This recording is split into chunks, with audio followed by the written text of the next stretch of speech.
NTR fans ప్రస్తుతం దేవరా బజ్లో మునిగి తేలుతున్నారు. ఇప్పటికీ ఈ సినిమా నుంచి 3 పాటలు రిలీజ్ చేశారు మేకర్స్.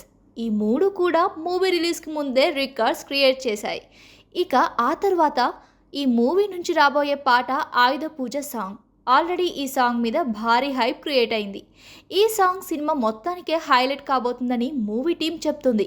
ఈ క్రమంలో తాజాగా ఈ సాంగ్ సంబంధించిన అప్డేట్ వచ్చేసింది. మూవీ రిలీజ్కు ఇంకా 2 వారాల టైం ఉంది.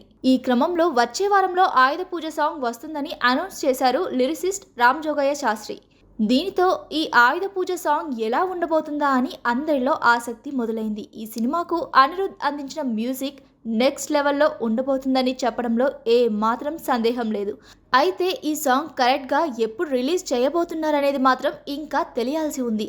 ఆల్రెడీ దేవర సినిమాపై విపరీతమైన బజ్ ఉండడంతో మూవీకి సంబంధించి ఎప్పుడు ఏ అప్డేట్ వచ్చినా అభిమానులు వెంటనే అలర్ట్ అవుతున్నారు. సోషల్ మీడియాలో మూవీకి సంబంధించిన ప్రతి చిన్న విషయం కూడా విపరీతంగా ట్రోల్స్ చేస్తున్నారు. రిలీజ్కు ముందే దేవర సగం హిట్ అయిందని చెప్పి తీరాలి. మరి ఈ అప్డేట్పై మీ అభిప్రాయాలను కామెంట్స్ రూపంలో తెలియజేయండి.